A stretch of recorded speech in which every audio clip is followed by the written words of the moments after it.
ಕಥಾಮೃತ ಸಾರ ಗುರುಗಳ ಕರುಣದಿಂದ ಪನಿತು ಪೇಳುವೆ ಪರಮ ಭಗವದ್ ಭಕ್ತರಿದನಾದರದಿ ಕೇಳುವುದು. ಕಡು ಕರುಣೆ ನೀನೆಂದರಿದು ಹೇರೊಡಲ ನಮಿಸುವೆ ನಿನ್ನಡೆಗೆ ಬೆಂಬಿಡದೆ ಪಾಲಿಸು ಪರಮ ಕರುಣ ಸಿಂಧು ಎಂದೆಂದು.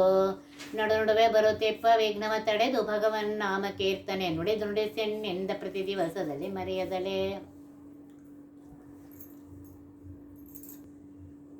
ನೀನೆಂದರಿದು ಹೇರೊಡಲ ನಮಿಸುವೆ ನಿನ್ನಡಿಗೆ ಬೆಂಬಿಡದೆ ಪಾಲಿಸು ಪರಮ ಕರುಣ ಸಿಂಧು ಎಂದೆಂದು.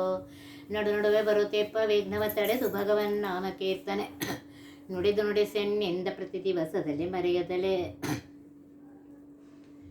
ಇಲ್ಲಿಯವರೆಗೂ ಶ್ರೀಕೃಷ್ಣ ಲೀಲೆಯನ್ನು ಪೂರ್ವಾರ್ಧವನ್ನು ನೋಡಿದ್ವಿ. ಈಗ ವಾದಿರಾಜರ ಸ್ವಾಮಿಗಳು ಬರೆದಿರುವಂತಹ ಶ್ರೀಕೃಷ್ಣ ಲೀಲೆಯನ್ನು ಉತ್ತರಾರ್ಧವನ್ನು ನೋಡ್ತಾ ಇದ್ದೇವೆ. ಇವತ್ತಿನಿಂದ ಉತ್ತರಾರ್ಧವನ್ನು ಪ್ರಾರಂಭ ಮಾಡ್ತೇವೆ. ನಂದನ ಪಾಲಿಸಿದ ಕಂದ ಪಾದ ಭಜಕರ ವಂದಿಸಿ ಕೊಂಡಾಡುವೆ ಶ್ರೀಹರಿಯ ಚರಿತೆಯ.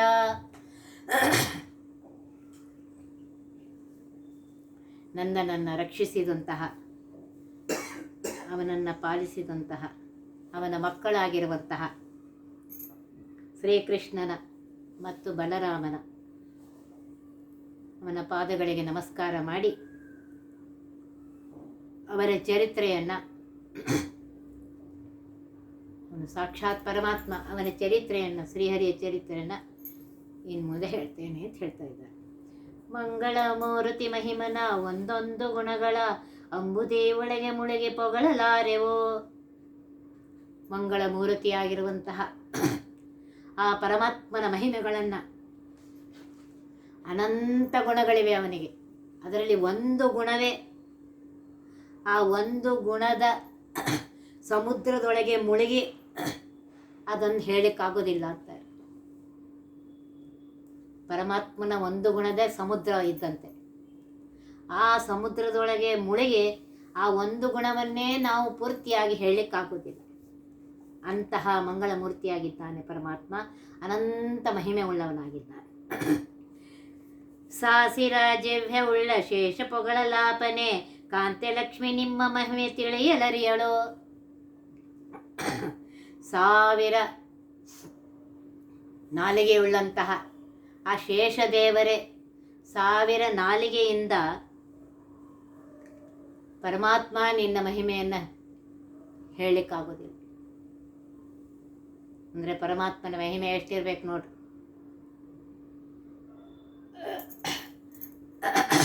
ಕಾಂತೆ ಲಕ್ಷ್ಮಿ ನಿಮ್ಮ ಮಹಿಮೆ ತಿಳಿಯಲರಿಯಳು. ಯಾವ ಮಹಾಲಕ್ಷ್ಮೀ ದೇವಿ ಎಲ್ಲ ಕಾಲದಲ್ಲಿಯೂ ಪರಮಾತ್ಮನ ಜೊತೆಗೇ ಇರ್ತಾಳೆಯೋ ಅಂತಹ ಮಹಾಲಕ್ಷ್ಮೀ ದೇವಿ ಆ ಪರಮಾತ್ಮನ ಮಹಿಮೆಯನ್ನು ಪೂರ್ತಿಯಾಗಿ ತಿಳ್ಕೊಂಡಿಲ್ಲ. ವಾಯು ಬ್ರಹ್ಮವಾಣಿ ಸರಸ್ವತಿ ತಾವು ತಿಳಿಯಲಾಪರೆ ಶ್ರೀದೇವಿ ನಿಮ್ಮ ಮಹಿಮೆ ತಿಳಿಯಲರಿಯಳು. ಯಾವ ಮಹಾಲಕ್ಷ್ಮೀ ದೇವಿ ಪರಮಾತ್ಮನ ಜೊತೆಗೇ ಎಲ್ಲ ಕಾಲದಲ್ಲಿ ಇರುತ್ತಾಳೆಯೋ ಆ ಮಹಾಲಕ್ಷ್ಮೀ ದೇವಿಯೇ ಪೂರ್ತಿಯಾಗಿ ಪರಮಾತ್ಮನ ಮಹಿಮೆ ತಿಳಿಯಲಿಲ್ಲ ಅಂದಮೇಲೆ ಇನ್ನು ವಾಯುದೇವರು, ಬ್ರಹ್ಮದೇವರು, ಸರಸ್ವತಿ ದೇವಿ, ಭಾರತೀ ದೇವಿ ತಿಳಿಲಿಕ್ಕಾಗ್ತದೇನೋ? ಅವರಿಗೂ ತಿಳಿಯಲಿಕ್ಕೆ, ಪೂರ್ತಿಯಾಗಿ ತಿಳಿಯಲಿಕ್ಕೆ ಸಾಧ್ಯವಿಲ್ಲ ಅಂತ ಇದೆ. ಅಂದು ಸಾಂದೀಪನಲ್ಲಿ ಗಂಭೀರ ವಾಕ್ಯವ ಒಂದು ಕ್ಷಣಕ್ಕೆ ಓದಿದ ಪನ್ನಂಗ ಶಯನನು. ಪರಮಾತ್ಮನ ಮಹಿಮೆ ಎಷ್ಟು ಅಂತಂದರೆ, ಶ್ರೀಕೃಷ್ಣ ಗುರುಕುಲಕ್ಕೆ ಹೋಗಿದ್ದಾನೆ, ಸಾಂದೀಪಿನಿ ಋಷಿಗಳಲ್ಲಿದ್ದಾರೆ. ಆ ಎಲ್ಲ ಗಂಭೀರವಾದ ಶಾಸ್ತ್ರವನ್ನು ಒಂದೇ ಕ್ಷಣಕ್ಕೆ ಓದಿದ್ದಾನೆ. ಶೇಷಶಾಹಿಯಾಗಿರುವಂತಹ ಪರಮಾತ್ಮ ಅಂದರೆ ಶ್ರೀಕೃಷ್ಣ ಸಾಮಾನ್ಯ ಬಾಲಕನಲ್ಲ, ಅವನು ಸಾಕ್ಷಾತ್ ಪರಮಾತ್ಮ, ಪನ್ನಂಗ ಶಯನನಾಗಿದ್ದಾನೆ. ಆ ಗಂಭೀರವಾದ ಆ ಎಲ್ಲ ವಿದ್ಯೆಯನ್ನು ಪರಮಾತ್ಮ ಒಂದೇ ಕ್ಷಣದಲ್ಲಿ ಓದಿದ್ದಾನೆ. ಒಂದೇ ಕ್ಷಣದಲ್ಲಿ ಅಂದರೆ ಇವನು ಸಾಕ್ಷಾತ್ ಪರಮಾತ್ಮ, ಸಾಮಾನ್ಯ ಬಾಲಕನಲ್ಲ. ಕಂಜಸಕ ಪುತ್ರ ತನ್ನ ಕಂದನ ವೈದಿರಲು ಗಂಡಗೆ ಹೇಳಿದಳೆ ಪಂಡಿತನೆಂದು. ಸಾಂದೀಪನ ಪುತ್ರನಾಗಿರುವಂಥ ಪುತ್ರ ಸಮುದ್ರ ಸ್ನಾನಕ್ಕೆ ಹೋಗಿರ್ತಾನೆ. ಸಮುದ್ರ ಸ್ನಾನಕ್ಕೆ ಹೋದಾಗ ಆ ಸಮುದ್ರದಲ್ಲಿ ಪಂಚಜನ ಅಂತ ಹೇಳಿ ಒಬ್ಬ ದೈತ್ಯ ಅಡಗಿರ್ತಾನೆ. ಅವನೇನು ಮಾಡ್ತಾನೆ ಅಂತಂದರೆ ಅವನನ್ನು ಕರ್ಕೊಂಡು ಹೋಗ್ಬಿಡ್ತಾನೆ. ಯಮಲೋಕಕ್ಕೆ ಕರ್ಕೊಂಡು ಹೋಗಿದ್ದಾನೆ ಅಂತ ಹೇಳಿ ಗಂಡಗೆ ಬಂದು ಹೇಳ್ತಾಳಂತೀವಳು, ನಮ್ಮ ಮಗನನ್ನು ಕರ್ಕೊಂಡು ಹೋಗಿದ್ದಾನೆ ಯಮ ಅಂತ.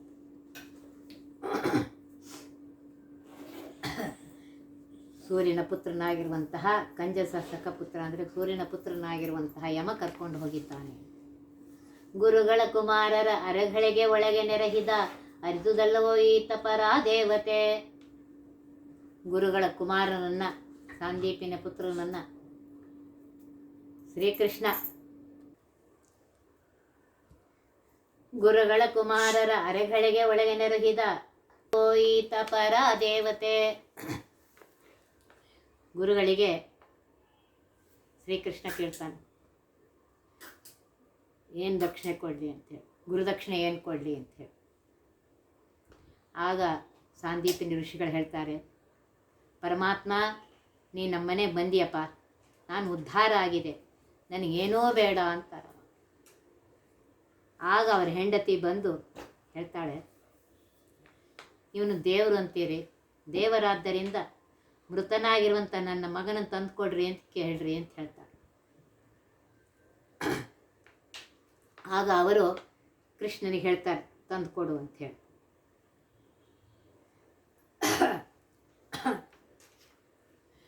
ಪಂಚಜನ ಏನು ಮಾಡಿರ್ತಾನೆ ಅಂದರೆ, ಸಾಂದೀಪಿನಿ ಮಗ ಸಮುದ್ರ ಸ್ನಾನಕ್ಕೆ ಹೋದಾಗ ಪಂಚಜನ ಅಂತ ದೈತ್ಯ ಅವನನ್ನು ಕರ್ಕೊಂಡು ಹೋಗಿ ಯಮಲೋಕಕ್ಕೆ ಕರ್ಕೊಂಡು ಹೋಗಿರ್ತಾನೆ. ಅದಕ್ಕೆ ಇವರು ಆ ಕುಮಾರನ ತಂದು ಕೊಡಪ್ಪ ಅಂತ ಹೇಳಿ ಬೇಡ್ಕೊತಾ ಇದ್ದಾರೆ. ಶ್ರೀಕೃಷ್ಣ ಏನು ಮಾಡ್ತಾನೆ ಅಂತಂದರೆ, ಅಲ್ಲಿ ಹೋಗಿ ಯಮಲೋಕಕ್ಕೆ ಹೋಗಿ ಪಂಚಜನನನ್ನು ಸೋಲಿಸಿ ಗುರುಪುತ್ರನನ್ನು ತಂದು ಕೊಡ್ತಾನೆ.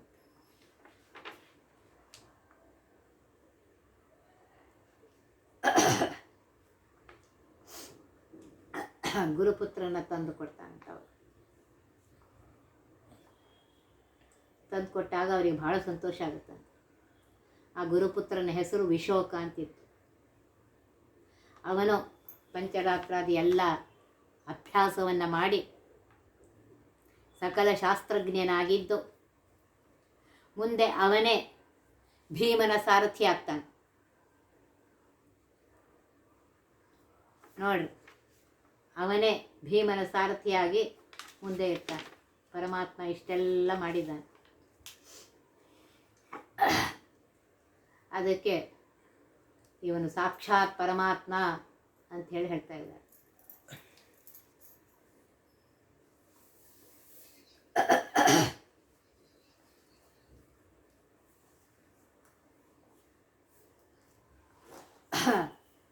ಪರಿಪರಿಯಾಭರಣವಿಟ್ಟು ಮಾರು ತನ್ನ ಬಳೆ ಹಿಡಿದು ದೇವರ ನೋಡಿದಡೆ ಬಾಲಮತಿಯಳು.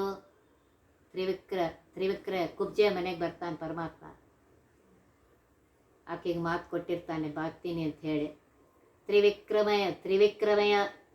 ತ್ರಿವಕ್ರಯ ಮನೆಯಲ್ಲಿ ತ್ರಿಧಾಮರಾಯನೆರಳು ಪರ್ಯಂಕದ ಮೇಲೆ ಪವಡಿಸಿದರು. 14 ಲೋಕಕ್ಕೆ ಸ್ವಾಮಿಯಾಗಿರುವಂತಹ ಶ್ರೀಕೃಷ್ಣ ಆ ಕುಬ್ಜೆಯ ಮನೆಗೆ ಬರ್ತಾನೆ. ತ್ರಿವಕ್ರೆ ಇರ್ತಾಳು. ಬಂದು ಮಂಚದ ಮೇಲೆ ಮಲ್ಕೊಂಡಿರ್ತಾನೆ. ಆಕೆ ಕುಬ್ಜೆ ಅನೇಕ ಆಭರಣಗಳಿಟ್ಕೊಂಡು ಬಾಲಮತಿಯವಳು ಅಂತ ಹೇಳ್ತಾ ಇದ್ದಾಳೆ. ಇವನೊಬ್ಬ ಸಾಮಾನ್ಯ ಮನುಷ್ಯ ಅಂತ ತಿಳಿದುಕೊಂಡು ಬಾಲಮತಿಯವಳು ನೋಡಿದಳು. ಪರಮಾತ್ಮ ಅಂತಕ್ಕೆ ಗೊತ್ತಾಗಲಿಲ್ಲ.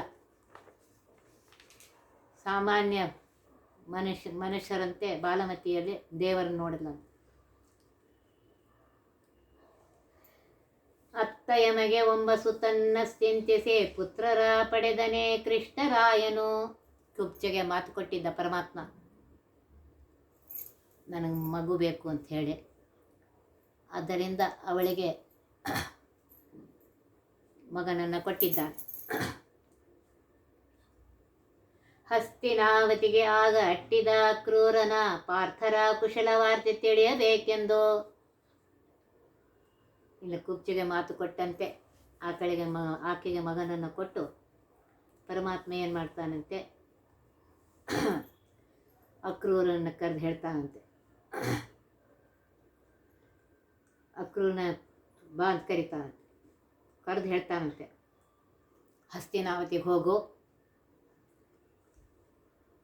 ಪಾರ್ಥರ ಅರ್ಜುನ ಭೀಮ ಪಂಚಪಾಂಡವರು ಹೇಗಿದ್ದಾರೆ ತಿಳ್ಕೊಂಡು ಬಾ ಅಂತ ಹೇಳಿ ಕರೆಸ್ತಾನಂತೆ. ಅವನು ಅಕ್ರೂರ ಹಸ್ತಿನಾವತಿಗೆ ಬರ್ತಾನಂತೆ. ಬಂದನಾಗ ಅಕ್ರೂರ ಕಂಡು ಧೃತರಾಷ್ಟ್ರನ ಪಾಂಡವರ ಪಾಲಿಸೋದು ಧರ್ಮವೆಂದನು. ಆಗ ಅಕ್ರೂರ ಬರ್ತಾನಂತೆ ಹಸ್ತಿನಾಪುರಕ್ಕೆ. ಬಂದು ಧೃತರಾಷ್ಟ್ರ ಕಂಡು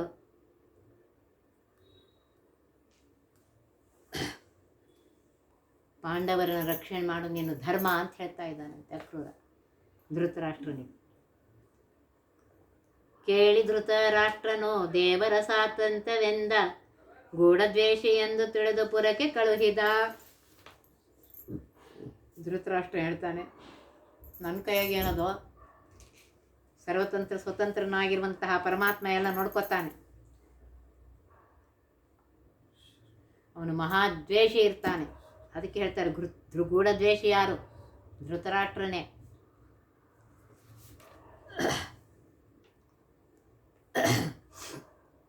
ಇಷ್ಟು ಬಂಧುಗಳಿದ್ದು ದಿಕ್ಕು ಇಲ್ಲದ ಹಾಗೆ ಆಗಿ ದುಃಖದಿಂದ ಹೇಳಿದಳೆ ಕುಂತಿ ಕಷ್ಟವ. ಎಲ್ಲ ಬಂಧು ಬಳಗ ಎಲ್ಲರೂ ಇದ್ದವು, ಯಾರು ಇಲ್ದಂಗಿದ್ದೇನೆ ನೋಡ, ದಿಕ್ಕಿಲ್ದಂಗೆ ಕೂತೀನಿ, ದುಃಖದಿಂದ ಇದ್ದೇನೆ. ಕುಂತಿ ಹತ್ರ ಬಂದು ಅಕ್ರೂರ ಕೇಳಿದಾಗ ಕುಂತಿ ಹೇಳ್ತಾ ಇದ್ದ, ನೋಡಪ್ಪ ಅಕ್ರೂರ, ಎಲ್ಲ ಬಂಧುಗಳಿದ್ರು, ನನಗೆ ಯಾರೂ ಇಲ್ಲ ನೋಡುವಂತ ದುಃಖದಿಂದ ಹೇಳ್ಕೊತಾ ಇದ್ದ, ತನ್ನ ಕಷ್ಟ ಎಲ್ಲ ಹೇಳ್ಕೊತಾ ಇದ್ದ. ಭಗಿನಿಯ ಸಂತೈಸಿದ ಬಂದನಾಗ ಕ್ರೂರ ಭೀಮ ಅರ್ಜುನರ ಕಂಡು ಹರ್ಷಪಟ್ಟನು. ತಂಗಿಯನ್ನು ಸಮಾಧಾನ ಮಾಡಿ ಅಕ್ರೂರ ಭೀಮಾರ್ಜುನರು ನೋಡಿ ಸಂತೋಷ ಪಡ್ತಾನಂತ. ಬಹಳ ಪರಾಕ್ರಮಿಗಳೆಂದು ಹೇಳಿದ ಯಾದವರಿಗೆ ಕೇಳಿ ರಾಮಕೃಷ್ಣರು ಹರ್ಷಪಟ್ಟರು.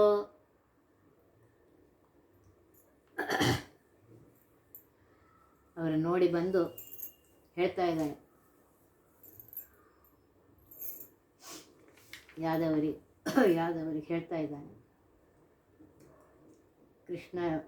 ಕೃಷ್ಣನ ಮುಂದೆ ಹೇಳ್ತಾ ಇದ್ದಾನೆ, ಪಾಂಡವರು ಮಹಾಪರಾಕ್ರಮಿಗಳು ಅಂತ ಹೇಳ್ತಾ ಇದ್ದಾನೆ. ರಾಮಕೃಷ್ಣರಿಗೆ ಬಹಳ ಸಂತೋಷ ಆಗುತ್ತಂತೆ.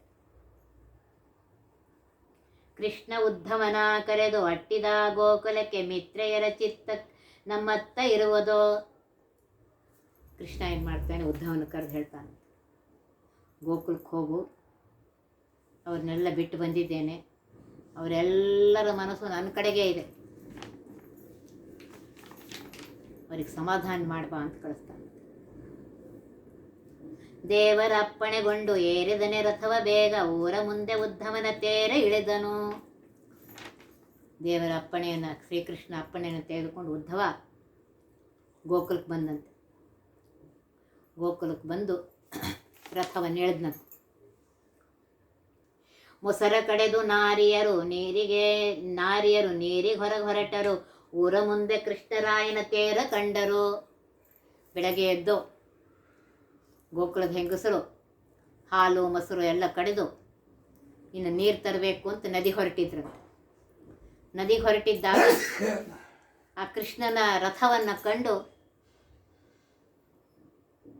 ನೋಡ್ತಾರಂತೆ, ರಥವನ್ನು ನೋಡ್ತಾರಂತೆ.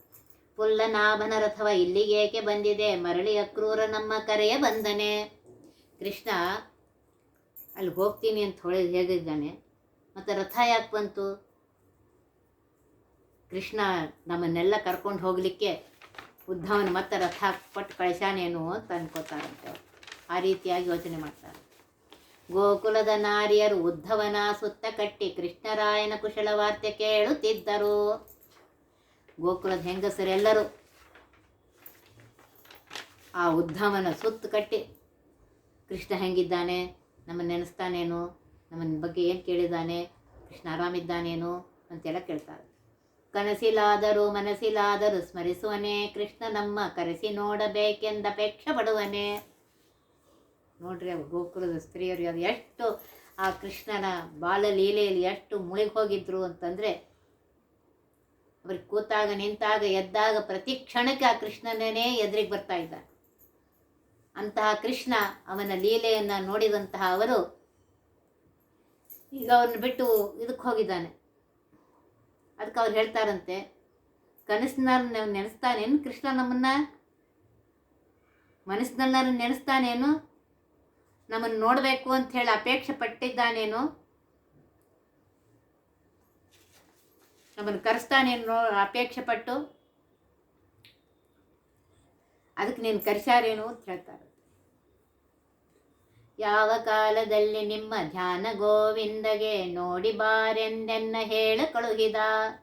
ಅದು ಉದ್ದ ಹೇಳ್ತಾನಂತೆ, 24 ಗಂಟೆ ನಿಮ್ಮದೇ ಧ್ಯಾನ ಆ ಕೃಷ್ಣನಿಗೆ,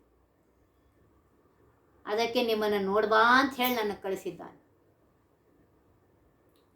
ದಾವಾಗಲು ನಿಮ್ಮ ಧ್ಯಾನ ಗೋವಿಂದಗೆ ಹೋಗಿ ನೋಡಬಾರೆಂದೆನಗೆ ಹೇಳಿ ಕಳುಹಿದ. ಯಾವಾಗಲೂ ನಿಮ್ಮ ಧ್ಯಾನವೇ ಅವನಿಗೆ, ಉದ್ಧವ ಹೋಗು ಹೇಗಿದ್ದಾರೆ ನೋಡ್ಕೊಂಬ ಅಂತ ಹೇಳಿ ನನ್ನನ್ನು ಕಳಿಸಿದ್ದಾರೆ. ಹಲೋ. ಯಾವ ಕಾಲದಲ್ಲಿ ನಿಮ್ಮ ಧ್ಯಾನ ಗೋವಿಂದಗೆ ನೋಡಿ ಬಾರೆಂದೆನ್ನ ಹೇಳಿ ಕಳುಹಿದ. ಇವ್ರು ಕೇಳ್ತಾರೆ, ಕನಸಿನಲ್ಲಿ ಮನಸ್ಸನ್ನ ನಮ್ಗೆ ನೆನೆಸ್ತಾನೇನು, ನಮ್ಮ ಸ್ಮರಣೆ ಮಾಡ್ತಾನೇನು ಕೃಷ್ಣ ಅಂತ ಗೋಕುಲದ ಗೋಪಿಯರು ಕೇಳಿದಾಗ ಆವಾಗ ಉದ್ಧವ ಹೇಳ್ತಾನೆ, ಯಾವಾಗಲೂ ನಿಮ್ಮ ಧ್ಯಾನದಲ್ಲೇ ಇರ್ತಾನೆ, ಅದಕ್ಕೋಸ್ಕರ ನಾನು ಕಳಿಸಿದ್ದಾನೆ. ಯಾವಾಗಲೂ ನಿಮ್ಮ ಧ್ಯಾನ ಗೋವಿಂದಗೆ ಹೋಗಿ ನೋಡಿ ಬಾರೆಂದೆನಗೆ ಕಳುಹಿದ. 24 ಗಂಟೆ ನಿಮ್ಮ ಧ್ಯಾನವೇ ಅವನಿಗೆ, ಅದಕ್ಕೆ ಹೋಗಿ ನೋಡ್ಕೊಂಬ ಅಂತ ಹೇಳಿ ನನ್ನನ್ನು ಕಳಿಸಿದ್ದಾನೆ. ಭಕ್ತಿ ಭರಿತರಾಗಿ ಚಿತ್ತ ಪರವಶರಾಗಿ ನಾರಿಯರು ಅಚ್ಯುತನ ಪಾದದಲ್ಲಿ ನಿಷ್ಠೆ ಇಟ್ಟರು. ಆಗ ಗೋಕುಲದ ನಾರಿಯರೆಲ್ಲ ಭಕ್ತಿಯಿಂದ ಭಕ್ತಿ ಪರವಶರಾಗಿ ಅಂತ ಹೇಳ್ತಾರೆ. ಏಕಾಗ್ರ ಮನಸ್ಸಿನ ಚಿತ್ತ ಪರವಶರ ಏಕಾಗ್ರ ಮನಸ್ಸಿನಿಂದ ಆ ಪರಮಾತ್ಮನ ಪಾದದಲ್ಲಿಯೇ ಧ್ಯಾನವನ್ನು ಮಾಡಿದರು, ಪರಮಾತ್ಮನ ಪಾದದಲ್ಲಿಯೇ ಮನಸ್ಸನ್ನಿಟ್ಟರು. ಭ್ರಮರ ಪಕ್ಷಿ ಬಂದು ಹೇಳೆ ಒದಗಲು ಮೋಹಿತರಾಗಿ ಪಕ್ಷಿಯಿಂದ ಮಾತುಗಳನ್ನು ಆಡಿಕೊಂಡರು. ಭ್ರಮರ ಪಕ್ಷಿ ಬಂದು ಹೇಳ್ತಂತೆ, ಹೇಗೆ ಭ್ರಮರ ಪಕ್ಷಿ ಬಂದು ಮೋಹಿತರಾಗಿ ಆ ಹೂವು ಇದು ಮಾಡ್ತೀವಿ, ಹಾಗೆ ಇವರು ಆ ಕೃಷ್ಣನ ಮಾತಿನ ಕೇಳಿ ಭ್ರಮಿತರಾಗ್ಬಿಟ್ಟಿದ್ದಾರೆ. ಕೃಷ್ಣನ ಬಗ್ಗೆ ಮಾತಾಡ್ತಾ ಇದ್ದಾರೆ. 3-4 ತಿಂಗಳು ಇದ್ದನಾಗ ಉದ್ಧವ ನಂದಗೋಪ ಯಶೋದೆಯರ ತಾಪ ಬಿಡಿಸಿದ. 3-4 ತಿಂಗಳು ಗೋಕುಲದಲ್ಲೇ ಇದ್ದಾನೆ ಉದ್ಧವ. ಪುಟ್ಟ ಬಾಲಕನಾಗಿದ್ದು ಕೃಷ್ಣ ಆ ಗೋಕುಲದಲ್ಲಿದ್ದು ನಂದ ಯಶೋದೆಯವರಿಗೆ ಸಂತೋಷಪಡಿಸಿದ್ದಾನೆ, ಗೋಕುಲದವರಿಗೆ ಸಂತೋಷಪಡಿಸಿದ್ದಾನೆ. ಅವರು ಬಹಳ ಇದಾಗಿದ್ದಾರೆ ಅಂತ ಹೇಳಿ ಅವರಿಗೆ ಸಮಾಧಾನ ಮಾಡೋದಕ್ಕೋಸ್ಕರ 3-4 ತಿಂಗಳು ಅಲ್ಲೇ ಇದ್ದಾನಂತೆ, ಗೋಕುಲದಲ್ಲೇ ಇದ್ದವ್ರಿಗೆ ಸಮಾಧಾನ ಮಾಡಿದ್ದಾನೆ. ಬರ್ತಾನೆ ಕೃಷ್ಣ, ಚಿಂತೆ ಮಾಡಬೇಡಿ, ಅವನಿಗೆ ಅಲ್ಲಿಗೆ ಕೆಲಸ ಇದೆ, ಅದು ಮಾಡಿ ಬರ್ತಾನೆ ಅಂತ ಹೇಳಿ. ಉಗ್ರಸೇನ ಮೊದಲಾದ ಬಲರಾಮ ಕೃಷ್ಣರಿಗೆ ಕೊಟ್ಟ ಉಡುಗೊರೆ ಬಾಯಿ ಮಾತ ಹೇಳಿದ. ಆವಾಗ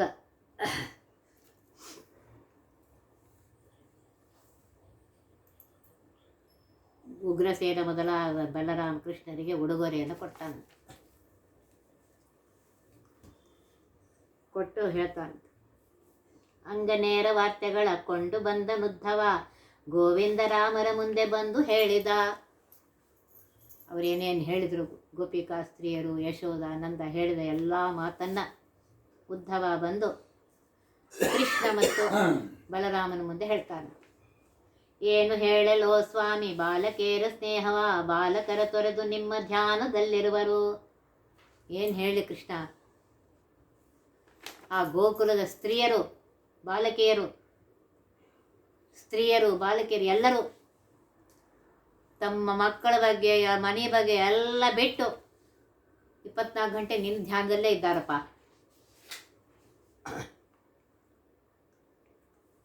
ಅವರ ಪಾದ ಧೂಳೆ ನಮಗಿನ್ಯಾವ ಕಾಲಕ್ಕೆ ದೊರಕೋದೋ, ಆ ಹರಿಯುವಗೆ ನಮ್ಮ ಹೃದಯದಲ್ಲಿ ಹನೆ. ಅವ್ರು ಹೇಳ್ತಾರಂತೆ, ಆ ಕೃಷ್ಣನ ಪಾದ ಧೂಳೆ ನಮಗಿನ್ಯಾವಾಗ ಸಿಕ್ಕತ್ತೆ.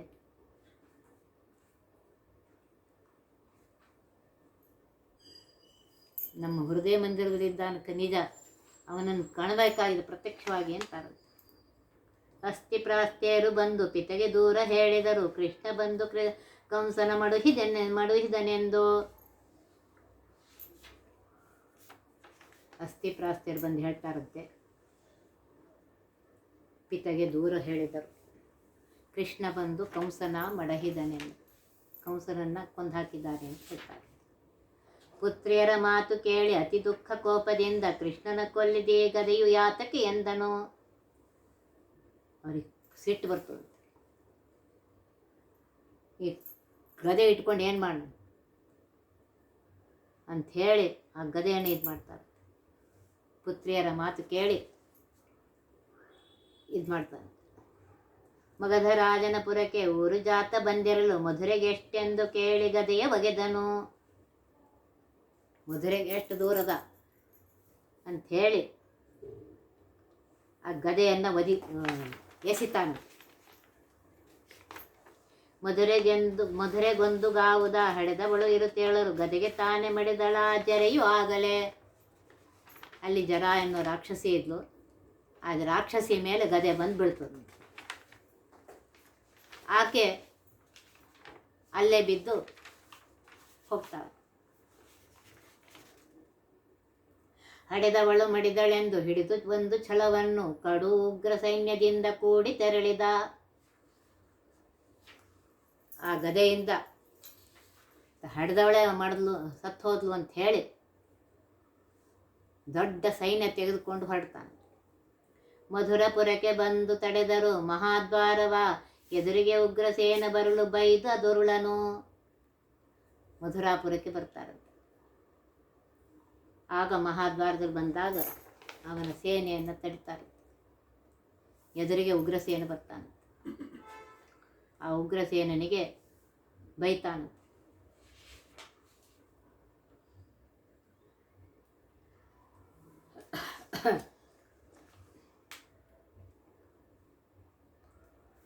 ಇನ್ನು ಮುಂದೆ ಏನಾಗಿದೆ ಅನ್ನೋದನ್ನು ನಾಳೆ ದಿವಸ ನೋಡೋಣ.